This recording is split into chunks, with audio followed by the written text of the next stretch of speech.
Right. I remember when this all started. Sex was carnage. This one's lasting. Hi guys, it's Maria. So this is going to be a little kind of get ready with me for a little light glam look that's super easy to do, and I'll be going through all the products and how I'm applying them in this video. So I hate when people talk for 90, 100 years, so let's get into it. All right, so we are going to apply our first product. It's going to be the Sugar Lip Mask. Um, it's kind of new. I want to say it's been out for 6 months. I love it. I apply it twice a day in the morning and the night, especially if you're going to do a makeup look. We also do this at my job. I do work in a makeup store. Before appointments, you want to always put this on the client's lips or your own lips, especially if you're going to be using any matte lipstick, just to kind of prepare them and get them ready for anything that you're going to apply on them later. So this way the product has enough time to go ahead, sit on the lips, and moisturize them properly. Next, we're going to go with our primer. It's the Rare Beauty. This is the Pore Diffusing Primer. I'm actually very amazed by Rare Beauty. I love all of Selena Gomez's products. I love both primers. Her illuminating primer is amazing too. But because I have humongous crater sized pores, I prefer to use the pore diffusing one. So therefore, you can already see my skin looks a lot more blurred out. That's also a tip that you can use. You can use primer even if you're not using makeup to have a nice, smoother, kind of filtered skin look. And because I ran out of eyeshadow primer, I'm also going to apply it on my eyelids. So that's instantly also going to be my eyelid primer as well for eyeshadow. Next, we're going in with the Lancome concealer. This is their newest, the Tint Idole concealer. It is full coverage. It was really hard to, I know, like to focus that shade. So what I'm doing now is I'm going to apply that to my eyelids because you want to neutralize that eyelid before you would go in with any eyeshadow. And then of course underneath to make sure you have a nice bright eye to work on top as well. Very important. You want to look nice, awake, fresh, bright, all that good stuff. And if you want to know the brush that I'm using, this is actually the Sephora Collection Pro brush number 57 Pro Concealer brush. It's perfect. It gives an airbrushed finish. Sometimes I do use my fingers, especially on a day where I'm not really like doing eyeshadow and I just want to kind of warm up the concealer with my fingertips under eye. I'll do that. But because I'm definitely going to be applying some shadow, I want to make sure everything is blended out properly and every kind of like nook and cranny is perfectly smooth. Therefore, all your products going on top will lay nice and smooth for you as well. I'm just also putting it around the top of my eyebrows and my nose because they do get a little red. Next, we're going with my favorite product, which is the 24 Brow Setter by Benefit. I love this eyebrow gel because it's amazing. And also has a little spatula. So it has a spatula tip that also has little teeth around it as well. So it's I love it because you can really push your hair up. So now I'm applying it on my other brows, just really working it in there and using that spatula. I actually never really use the teeth side of it.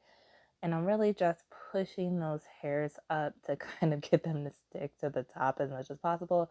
That really gives the illusion of a fuller brow. And I do have to disclose, I do brow lamination on myself. So I do have that as well. It's basically a relaxer in your eyebrows. And this is my second favorite product, the Brow Freeze by Anastasia Beverly Hills. I remember when we first got in the store, it sold out immediately. So now that we kind of, I guess the hype has kind of died down now, I have finally actually tried it out for myself. I love this product. So especially if you have like a brow lamination and then you have those two products on it, it literally freezes your brows and they stick up. I always get compliments on my brows. In the video, I will be applying my brow pencil way later in the video and you'll see the finished look, but it's people always ask me what I have on all the time.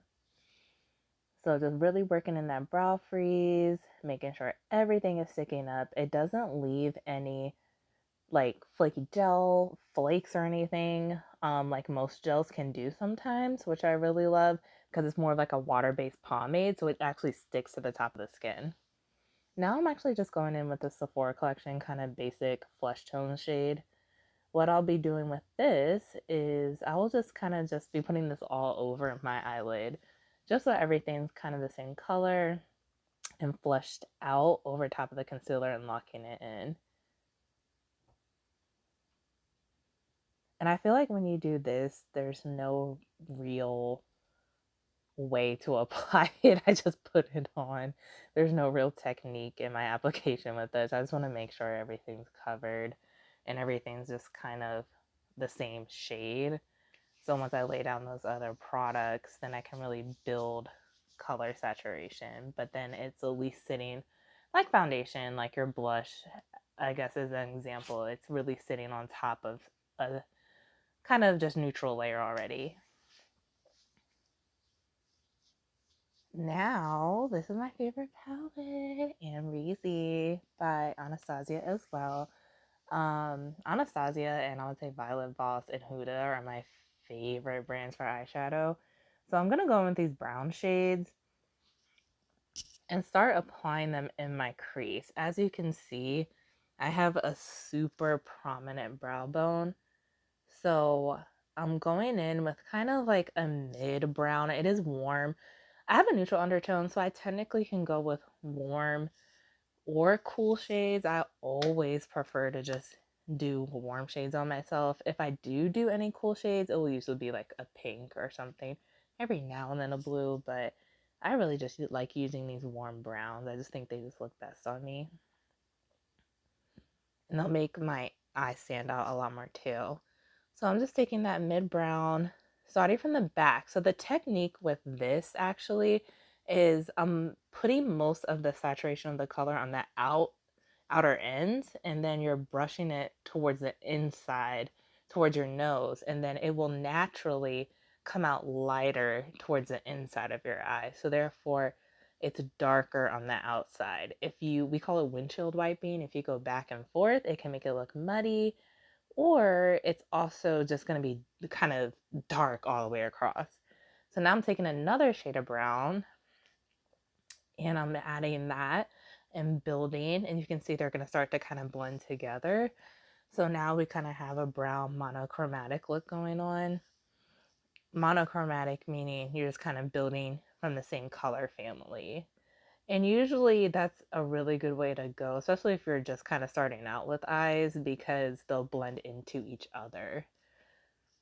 It's a little bit harder when you're kind of going with those color families that aren't even adjacent to each other. That takes a little bit more skill. So now I'm using a deeper brown, and I am focusing this more in my crease and making a little bit darker, I would say, to the middle of my eye, and then still keeping like the very inside a little bit lighter, but focusing a lot of the deepness on the end into the middle. And just bringing a little bit of it over into the inside. And as you can see, it's still monochromatic. All three just different browns together. They're all just together. So I just feel like when you're doing a monochromatic look, you can't really go wrong. And now we're doing Liddy. So this is a really cool pressed glitter shade, or it's kind of like, actually, I want to feel like it's a mix between pressed and loose. The best thing you want to do for these type of shadows, not even shadow glitter, is actually wet, and that's what I'm doing with the Sephora collection. Can't even think of a word. Setting spray. Spraying the end of the brush, so therefore the end of your brush is wet and it will pick up that glitter for you, and you just press it on, and that way you get that full impact. Because we'll have a lot of people come in like to my job and they're not understanding how to get like that kind of loose glitter. They're like, oh, it's not coming up, but there's like, it's not enough. And if you don't wet the brush or have something for it to adhere to, it won't come up like that. It will come up just teeny specks and it will look nothing like that. So like you can see now, I would still actually call this a monochromatic look because even the glitter is basically the same color.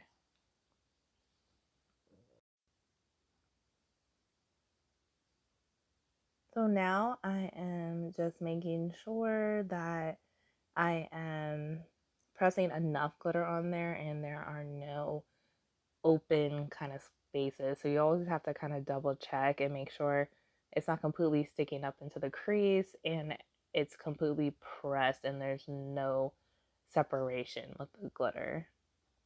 So it's super impactful. Just like that. Super warm kind of pink brown look we got going so far.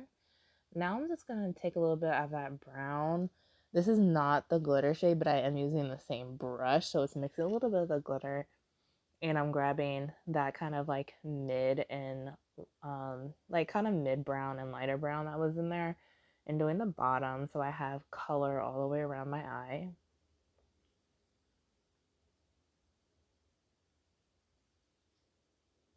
And then I'm also going to take a little bit of this dark pink shade and I'm going to add that towards the back.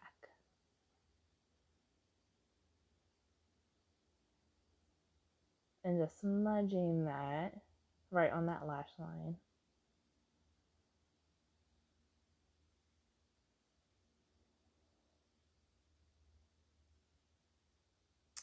You always got to sit back and check, make sure it's all perfect. Alrighty. Now this is the dreaded eyeliner, liquid liner, the hardest thing to do. I definitely think it is. I think out of everything, liners, because it doesn't matter how good at applying liner you are, you always can mess up with this. And especially with my type of eye shape, with it being a little bit more hooded, I don't have a lot of lid space. So this is the micro tip liner from Sephora collection. And I'm just wiggling it along the lash line. So therefore, my eye is lined, but if I was to do a thicker line, it would completely cover up all of that glitter shadow that I just put on and you would never see it.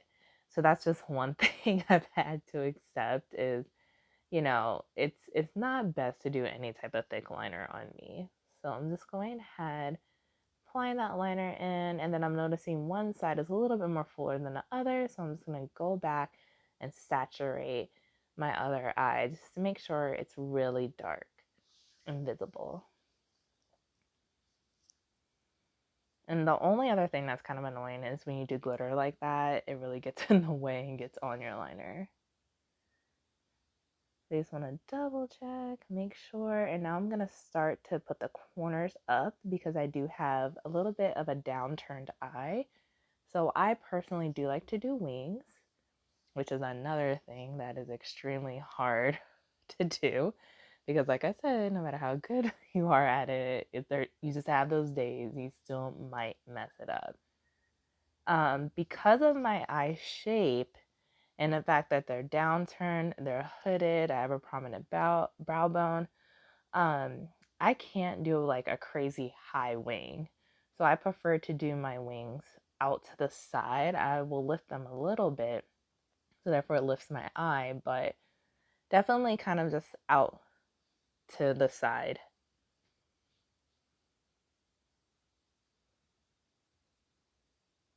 And this is the part I actually hate the most. Making sure they're even on both sides and then making sure that, one side is higher than the other and the shape of the flick itself, making sure it's as close as possible.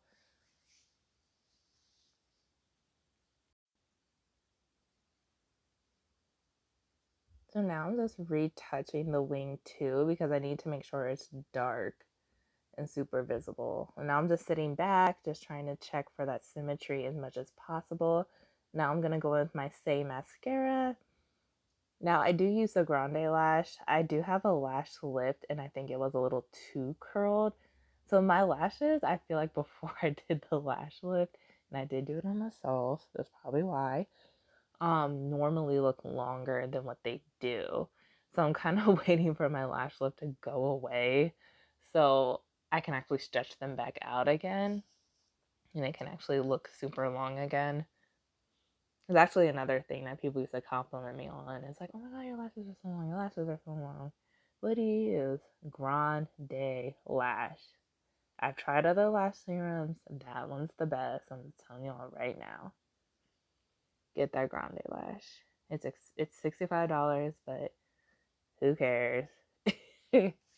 Not who cares, but it works. Because I've tried Shiseido, I've tried Pierre Thomas Roth, I've tried the one by the Kush one by Milk, and no, Grande Lash is the best one so far. If you think there's a better one other than Latisse, because Latisse is the most expensive one and I'm not getting that, other than that, there's another really good one. Let me know down in the comments because I will give it a try for sure. So I'm going ahead. I feel like here you can kind of see how long my lashes are. And then I do put the serum on my bottom lashes so they're like freakishly long. So I have to be really careful a lot of the time depending on the mascara because it will transfer, especially on the bottom for me. That's like a huge issue for me. But I really like kind of like that doll-eyed, open-eyed look as much as possible. One thing I actually do not do with this makeup look as a whole that I normally do, and I'm surprised I didn't, was I'll normally put like a beige or white eyeliner in my inner rim. And I think I just honestly forgot to do it during this look, but that's another thing I'll do to kind of get that effect. I'm just making sure everything's coated, pulled out, and pulled up. But I can see now that I have mascara, liner, it's really coming together. Alright, so now it's brow pencil time, and this is my favorite brow pencil. I think, I sing this part and my voice gets a little bit higher because obviously brows must be my favorite thing to do because I pretty much sing all my brow products.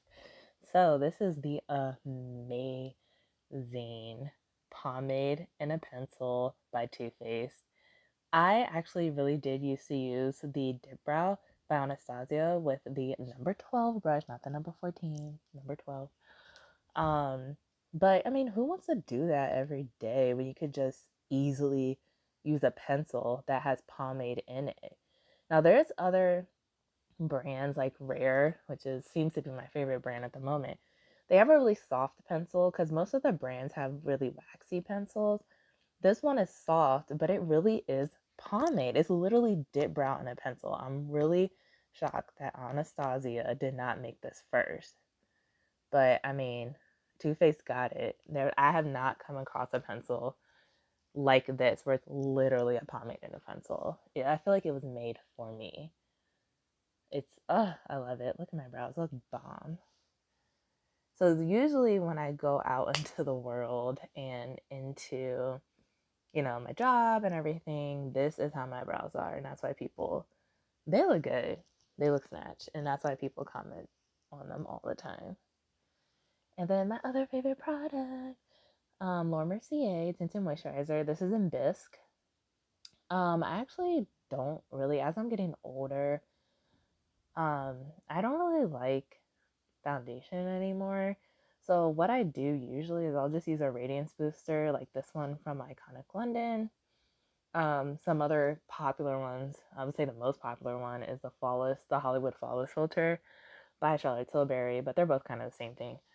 I'll just mix that with a tinted moisturizer and apply that. And then I feel like once you do all of the detailing, prep, and set, it ends up looking like a foundation. And then I'll just add concealer wherever I need it because I do just hormonally break out and I'll just break out whenever my face just wants to be mean to me.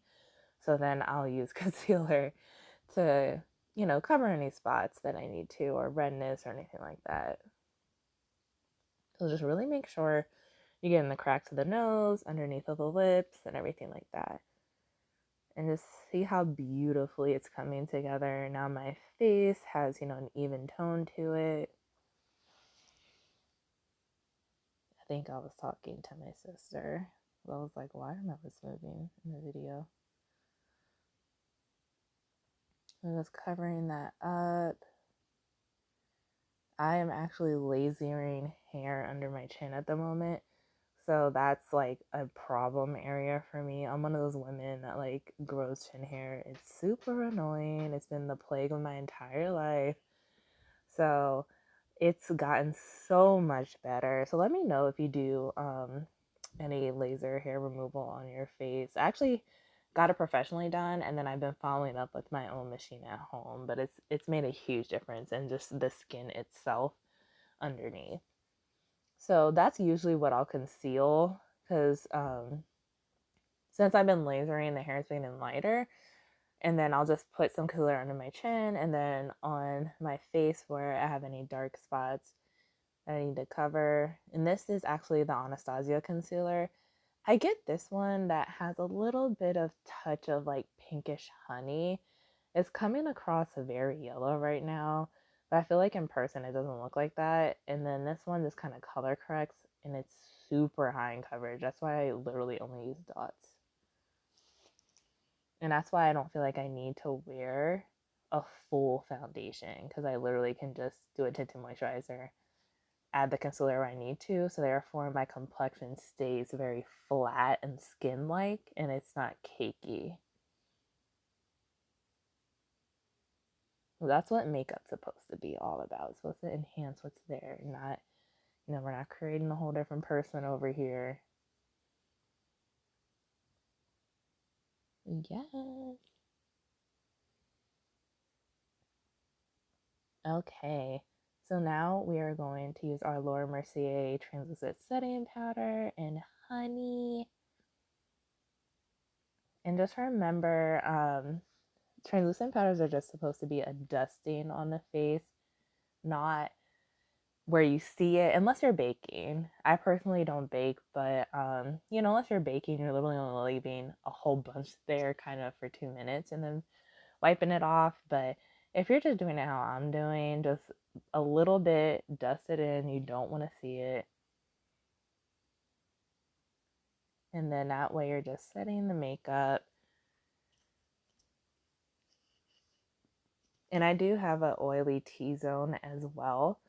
So I'm just really making sure that this makeup is locked in. And then if any oil comes through, it's not going to have my makeup slide.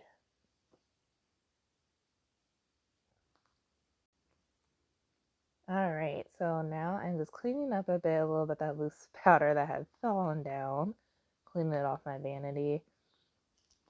And next we are going to move into bronzers. So I do have a little bit more on my face. I have more of a full face. So I do like the bronze and contour to really structure my face out. So I'm using Coco Naughty, and I forgot what the one for Anastasia is, because honestly I've used 2 different shades in it. My Anastasia one, I just kind of bronze with that one just to add a little bit of warmth to the face. And then the Fenty one is the one, like, because it's a little bit deeper. Not even a little bit, it's a lot deeper. That's the one I do for contouring behind it. So now I'm just warming it up so I'm not super pale. And I know I don't look pale, but it looks different when you're in different lights. So it's going to make sure some warmth is getting back in there.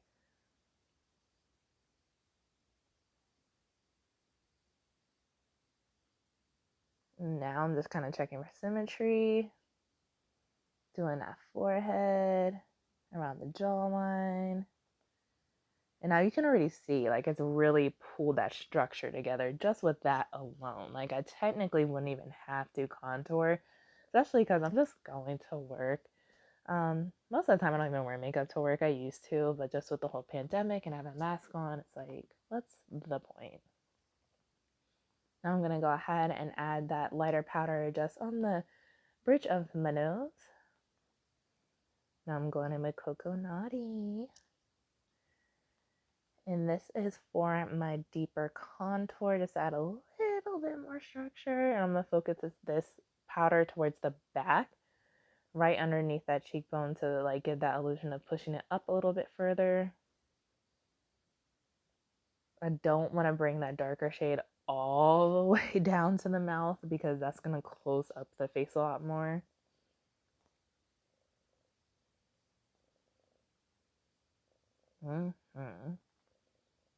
Trying to make my face look as slim and symmetrical as possible. And now I'm going to take it down the bridge of the nose again.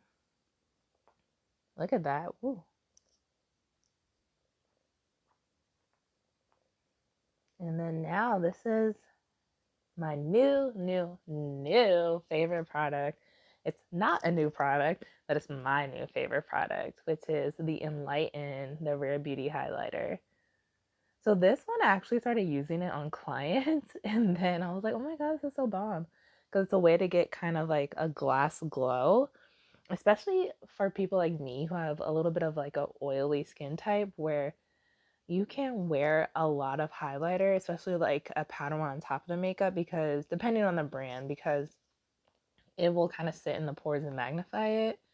So that's why I feel like using kind of radiance boosters like the Iconic London, and then this, because it dries down and diffuses into a soft powder, has really worked for me. So I have a lot on, so instead of using my fingers, I'm going to go ahead and brush that in. And I actually used my foundation, not my foundation, but my tinted moisturizer brush, because therefore it's going to add some color back in. It's going to diffuse the shine, because I put a little too much on, and I literally was probably going to look like a glazed donut. And look at that shine already.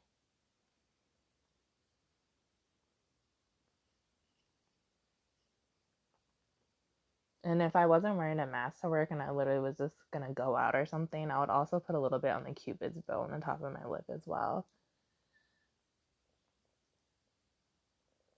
Yes. Okay. So, also, I'm going to add a little bit more bronzer because it's very bright. That's what I noticed. So, just to, deepen it up just a little bit. But that forehead's looking a little too shiny. I'm just going to go over it super lightly. And it's still, shiny, but a little bit more diffused. So this is my normal look when I go to work or if I go out to dinner or something like that.